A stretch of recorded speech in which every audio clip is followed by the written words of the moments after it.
নমস্কার, কেমন আছেন সকলে? আমি সুদীপ্ত শিলিগুড়ি থেকে। আমার নতুন আরেকটি ব্লগে আপনাদের স্বাগত জানাই। আজকে মার সাথে কথা বলেই আমি প্রত্যেকটা দিন শুরু করি। তো মা আজকে খাচ্ছে, ব্রেকফাস্ট করছে। মার সাথে কথা বললাম, তারপর সামনের দিকে আসলাম। আজকে একটু মেঘলা মেঘলা দিন। আজকে ইন্টারন্যাশনাল ওমেন্স ডে। আপনাদের সকলকে জানাই ইন্টারন্যাশনাল ওমেন্স ডে অশেষ অশেষ শুভেচ্ছা। আর দেখুন আমার বাড়ির ভেতরে যে সামনে গাছ, কত ল্যাভেন্ডার ডিউ ফুল ফুটেছে।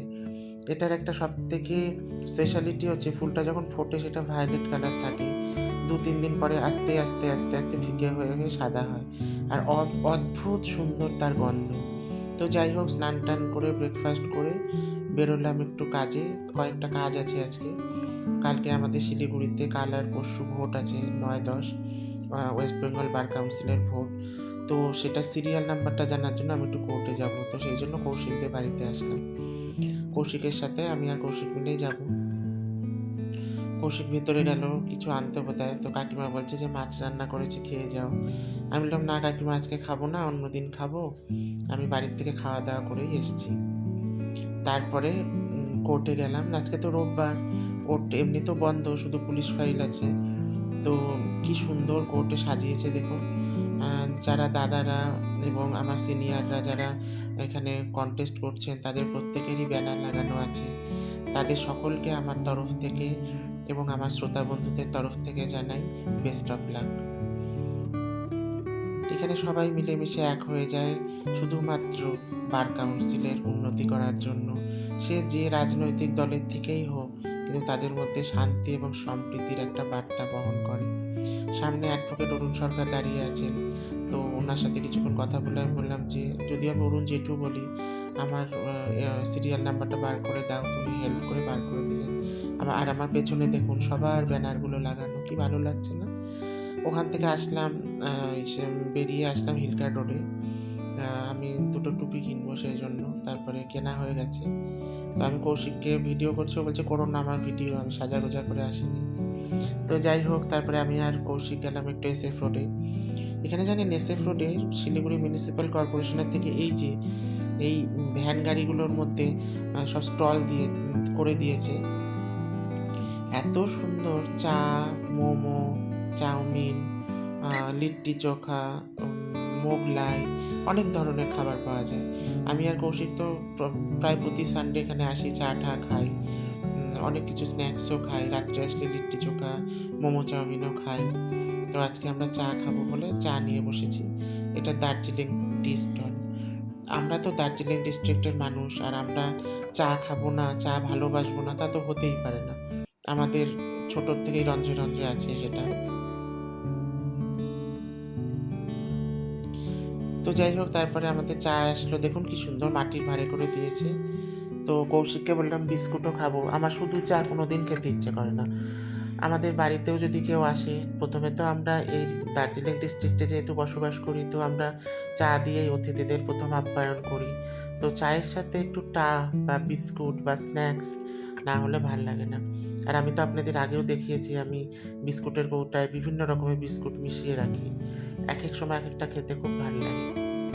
তো কৌশিকটা বলছে কি খাবা, কোন বিস্কুট আনবো? আমি বললাম সাদা তিল ছড়ানো যে বেকারি বিস্কুট থাকে ওটা নিয়ে আসো। তো সেটাই আনলো। এই যে দেখুন এই বিস্কুটগুলো, দাঁড়ান খেয়ে দেখি কিরকম।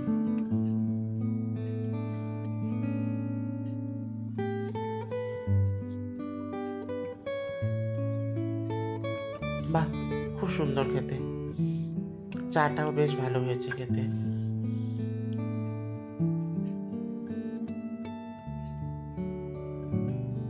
কৌশিক আমায় জিজ্ঞেস করছে চা কিরকম হয়েছে। আমি বললাম খুব ভালো হয়েছে খেতে।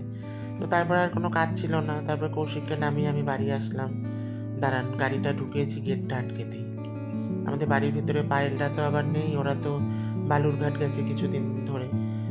তো আমার গেট টেটগুলো আটকে রাখতে হয়, ওদের বাইক টাইকগুলো ভেতরে থাকে। তো ভেতরে ঢুকলাম, ঢুকে গেটটা আটকে নিয়ে দাঁড়ান আগে।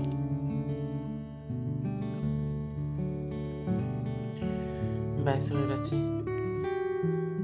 যাই একটু উপরে গিয়ে আগে ফ্রেশ হই। অনেকক্ষণ ধরে বেরিয়েছি, কিছু জিনিসও কিনলাম। সেটসিলাল মার্কেটের রাস্তার উপরে কি সুন্দর কুশন কভার বিক্রি হচ্ছিলো, ওটা নিলাম। মায়ের একটা গামছা নিলাম। এই টুকটাক টাকা আর কি, রোববারের যা বাজার হয়। তারপরে উপরে আসলাম মিলন তিথিকে দেখতে। এসে প্রথমেই ওদের জলের বাটিটা পরিষ্কার করে পরিষ্কার জল দিলাম। ওদের দানা ছিল না, ওদের দানা কিনে এনে সেটা দিলাম। আর দেখুন দুজনে খেয়ে টেয়ে লাঞ্চ করে কি সুন্দর টুকটুক করে ঝুলছে বসে। আমার অনেক শ্রোতা বন্ধু আমাকে জিজ্ঞেস করেন যে আমি কি করে বুঝি যে ওরা কোনটা মিলন কোনটা তিথি, মানে কোনটা ছেলে কোনটা মেয়ে। এটা বোঝার সব থেকে সহজ উপায় হচ্ছে, যারা ছেলে হয় মানে যে ছেলে বার্ড হয় ওর ঠোঁটের ওপরটা নীল হয়। দাঁড়ান দেখাচ্ছে, ওইদিকে আসুন। এই যে দেখুন, দেখতে পাচ্ছেন ওর ঠোঁটের ওপরটা কিন্তু নীল। এই যে দেখুন, ভালো করে দেখিয়েও দিল আপনাদের। আর ওই যে তিথি বসে আছে ওর ঠোঁটের ওপরটা দেখুন সাদা। তো সেটা দেখে বুঝতে হবে যে ও মেয়ে, আর নীল যার সে ছেলে। তো এইভাবেই আমরা শনাক্ত করি। তো আরেকভাবে শনাক্ত করা যায় যেটা আপনারা জানেন, কিন্তু সেটা তো আমি বুঝতে পারবো না, ওটা দোকানের বোঝে। তো তারপরে শ্যুট করিনি, খেলা দেখছিলাম বসে। আর ইন্ডিয়া তো কি সুন্দরভাবে চ্যাম্পিয়ন হয়ে গেল, আবার আরেকটা বিশ্ব রেকর্ড জুড়ল।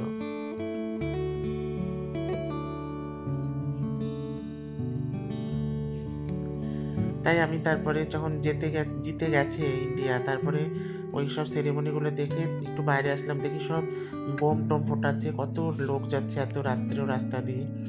যদিও আমাদের পাড়া সবসময় জমজমাট, তাও আজকে একটু বেশি হবেই। T20 বিশ্বকাপ বলে কথা, নিউজিল্যান্ডকে হারিয়ে অনেকদিন পরে ইন্ডিয়া জিতেছে। এই বছরটা ইন্ডিয়ার জন্য বোধহয় খুবই ভালো, জিতেই যাচ্ছে সব কিছুতে। আর ওই দেখুন বোম ফাটাচ্ছে, ফাটা দেখে বাইক চলে আসছে। আমাদের তো এই রাস্তাটা প্রায় মেন রোডের মতো এনজিপির সাথে যুক্ত হয়, ওই জন্য সামনে ডাবগ্রাম মাঠ, আমার বাড়ির থেকে 2 পা। সেই জন্য সমস্ত লোকজনের ভিড়, সারা শিলিগুড়ির ভিড় আমার পাড়াতে। ওই যে দেখুন বোম ফাটাচ্ছে কি সুন্দর।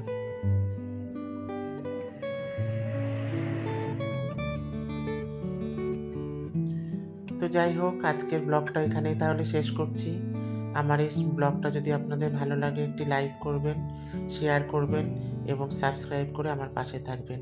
আবার নতুন কোনো ভিডিওতে আপনাদের সাথে খুব শীঘ্রই দেখা হবে। ততদিন অবধি আপনারা সুস্থ থাকবেন এবং ইন্ডিয়াকে সাপোর্ট করবেন।